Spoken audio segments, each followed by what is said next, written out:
आजचा जो दौरा आहे तो विशेषतः ज्या प्रकल्पांमुळे पुढच्या काळामध्ये पालघर जिल्हा हा महाराष्ट्राच्या अर्थव्यवस्थेचं ग्रोथ इंजिन म्हणून काम करणार आहे त्या प्रकल्पांच्या पाहणीचा दौरा आहे। यामध्ये पहिल्यांदा आम्ही बुलेट ट्रेनची पाहणी केली, बोईसर स्टेशनची पाहणी केली, त्यानंतर आम्ही वाढवणला जे बंदर आपलं होत आहे त्या संदर्भातली पाहणी आणि त्याची बैठक आम्ही केली। आणि आता हा जो आपला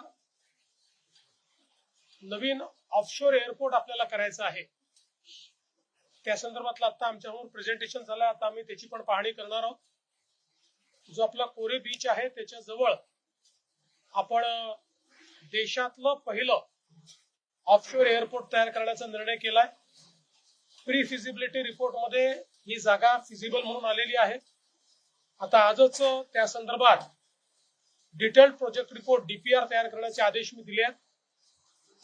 आणि विशेषतः ही जी जागा आहे या जागेला एअरपोर्ट करत असताना आपला जो उत्तन विरार सी लिंक आहे त्या सी लिंक पासनं केवळ 5.5 किलोमीटरवरील जागा आहे, त्यामुळे ती सी लिंक वाढवून 5 किलोमीटरची अजून त्याच्यात भर घातली तर थेट उत्तन विरार सी लिंकची आपल्याला कनेक्टिव्हिटी मिळेल। म्हणजे मुंबई पासनं पूर्ण कनेक्टिव्हिटी इथपर्यंत मिळेल।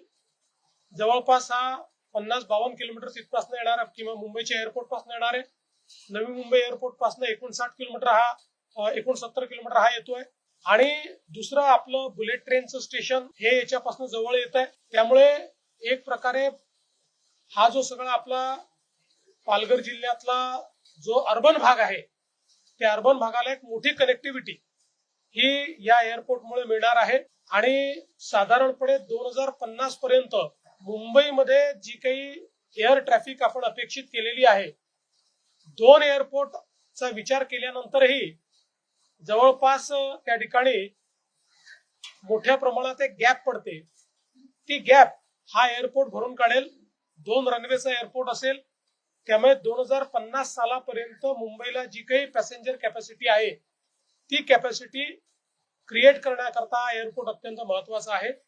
त्या दृष्टीनं आज आपण याची पाहणी केलेली आणि आता डीपीआर झाल्यानंतर आपला प्रयत्न असेल की पुढच्या काळामध्ये अत्यंत वेगानं याच्या मान्यता घेऊन आणि हा एअरपोर्ट आपण तयार करणार आहोत।